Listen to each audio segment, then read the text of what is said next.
آپ کہیں گے ہم کھائیں کیا پھر حکیم صاحب؟ بھائی کھاؤ، یہ اللہ کی نعمتیں ہیں، کھاؤ پیو، لیکن اعتدال کے ساتھ کھاؤ، بدل بدل کر چیزوں کا استعمال کرو۔ بہت زیادہ ان چیزوں کو اپنی باڈی کے اندر مت دھکیلو۔ ہمیشہ اپنے خون کو پتلا رکھنے کی کوشش کرو۔ جو چیزیں آپ اس طرح کی اگر چیزیں لے لیتے ہیں تو ان کے ساتھ کبھی آپ نے سوچا ہم شہد بھی استعمال کریں، یا کبھی سوچا کہ انجیر کا استعمال کریں، مغز بادام کا استعمال کریں، ٹھیک ہے جی، کھجور انجیر وغیرہ استعمال، ایسی چیزیں کھائیں؟ ایسی چیزیں آپ نہیں کھاتے۔ آپ کو بھوک لگی ہو تو آپ کیا کرتے ہیں؟ بسکٹ لے آؤ، بوتل لے آؤ، کھا لو، برگر پکڑ لو کھا لو، شوارما لے آؤ کھا لو، پیزے لے کے کھا لو۔ تو میرے بھائی جب ایسی چیزیں انسانی معدے کے اندر اترتی ہیں، ایک تو وہ خون کی پروڈکشن کو روکتی ہیں، اور دوسرے نمبر پہ وہ لیور کے عمل کو سست کرتی ہیں، اور تیسرے نمبر پہ خون کے اندر وہ تھکنس پیدا کر دیتی ہیں، اور یہی تھکنس جو ہے انسان کو بڑے بڑے امراض کی دعوت دے دیتی ہے، جیسے کہ ہارٹ اٹیک جیسے امراض اسی تھکنس کی وجہ سے پیدا ہوتے ہیں۔ اور میرے بھائی یہ کچھ نہیں تو یار ایک دارچینی لونگ کا الائچی کا کہوہ ہی پی لیا کرو۔ یہ دارچینی الائچی لونگ کو چھوٹا مت سمجھو، یہ نہ سمجھو کہ یہ معمولی سی چیزیں ہیں۔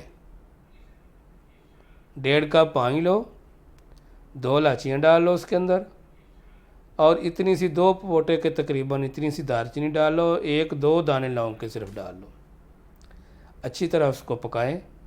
جب 1 کپ رہ جائے چھان کر اس میں 1 نمبر بہترین شہد جو ہے وہ اس کے اندر 2 چمچ ڈالیں تو وہ استعمال کریں۔ آپ کے خون کی تھکنس کو توڑ دے گا، خون کے گاڑھے پن کو ختم کر دے گا، خون کی روانی کو چلا دے گا، اور معدے کی سوزش کو ختم کر دے گا، معدے کی درد کو ختم کر دے گا، یہ معدے انتریوں کی سویلنگ کو یہ کہوہ ختم کر دے گا، قبض گیس پھارے پن کو یہ کہوہ ختم کر دے گا۔ یہ اتنی اہمیت کا حامل ہے یہ کہوہ، اگر آپ اس کو استعمال کریں تو۔ یہ اللہ تعالیٰ نے آپ کے لیے بہت بڑی نعمتیں پیدا کی ہیں، تو یہ نعمت اللہ کی استعمال کرو اور اللہ کا شکر ادا کریں۔ اسی طرح رسولیاں بن جاتی ہیں، تو رسولیاں جو ہوتی ہیں وہ بھی 2 قسم کی ہوتی ہیں۔ بعض لوگوں کے معدے کے اندر رسولیاں بن چکی ہیں،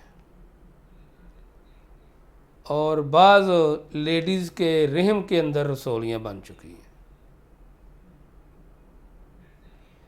تو جو دونوں کازز میں آپ کو پہلے بتا چکا ہوں، یہ رسولیاں بھی اسی وجہ سے پیدا ہوتی ہیں۔ تو کوشش کریں اپنی غذا کو مینٹین کریں۔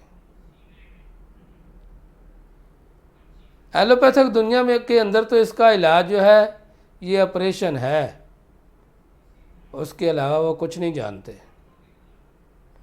ان کا نالج ادھر آ کے ختم ہو جاتا ہے کہ بس آپریشن کراؤ۔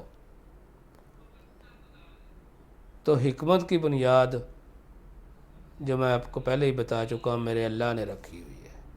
میرے اللہ نے ان جڑی بوٹیوں سے پیغمبروں کے علاج کیے ہیں، پیغمبروں نے صحابہ کرام کے علاج کیے ہیں، صحابہ کرام نے تبع تابعین کے علاج کیے ہیں، تبع تابعین نے اولیاء کتب ابدال غوث ان کے علاج کیے ہیں، انہوں نے اپنے مریدین کے علاج کیے ہیں۔ کس کے ساتھ؟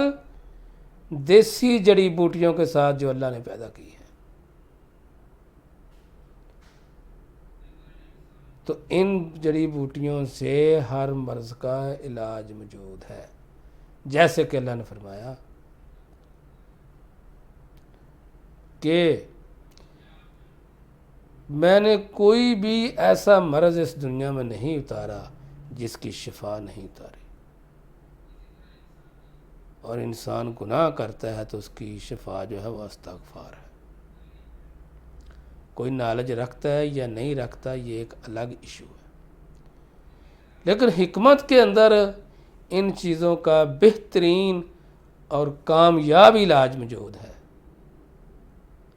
اللہ تعالیٰ نے اس جسم کو خوبصورت کہا ہے، اس انسان کو بنا کے فرمایا احسن الخالقین، میں نے تجھے خوبصورت بنایا ہے، اس کو کاٹنے کے لیے نہیں بنایا۔ تو جب اللہ نے ان چیزوں کا علاج بھی پیدا کیا ہے، ان کا علاج بھی موجود ہے، تو میرے بھائی میں آپ کو یہ دعوت دیتا ہوں کہ آپ الحجاز دعاخانہ میں تشریف لائیں میرے پاس، انشاءاللہ اللہ کے فضل و کرم سے ان مرضوں کا ہمارے پاس کامیاب اور بہترین علاج ہے۔ آپ کو آپریشن کروانے کی ضرورت نہیں پڑے گی اللہ کے فضل سے۔ ہم دیسی ادویات کے ساتھ، ہربل چیزوں کے ساتھ ان کا علاج کرتے ہیں۔ تو آخر میں دعا گو ہوں کہ جتنے بھی ہمارے مسلمان بہن بھائی، چھوٹے بچے، بوڑھے جوان جو ہیں بیمار ہیں، تو اللہ تعالیٰ ان کو صحت کاملہ عاجلہ سے نوازے، اور دعاؤں کی درخواست ہے کہ اللہ تعالیٰ ہم سب کی غلطیوں کو درگزر فرماتے ہوئے ہمیں اپنی رحمت کے سائے تلے رکھے اور ہمیں معاف فرما دے، اور کوشش کریں جتنی بھی کوشش ہو سکتی ہے۔ یہ دنیا مختصر ہے، اس دنیا کے اندر اپنے ہمسایوں کے ساتھ، اپنے رشتہ دار عزیز و اقارب کے ساتھ حسن سلوک سے پیش آنے کی کوشش کریں۔ نبی محترم صلی اللہ علیہ وسلم نے فرمایا جس کے والدین زندہ ہیں ان کی خدمت کر کے اگر انسان جنت حاصل نہیں کرتا تو وہ بدبخت انسان ہے۔ تو والدین جو ہوتے ہیں وہ آپ کے مزاج کے خلاف ان سے باتیں نکلتی ہیں، یہی تو خدمت ہے کہ جب مزاج کے خلاف باتیں نکلیں گی تو آپ برداشت کریں گے، یہی ان کی خدمت ہے۔ ان کی صحت کا خیال رکھیں، ان کے کھانے پینے کی چیزوں کا خیال کریں، ان کے پہننے کا خیال کریں، ان کے اٹھنے بیٹھنے کا خیال کریں۔ اللہ تعالیٰ ہمیں سب کو عمل کرنے کی توفیق عطا فرمائے۔ دعاؤں کی درخواست ہے۔ اب تک کے لیے اجازت چاہتا ہوں۔ السلام علیکم۔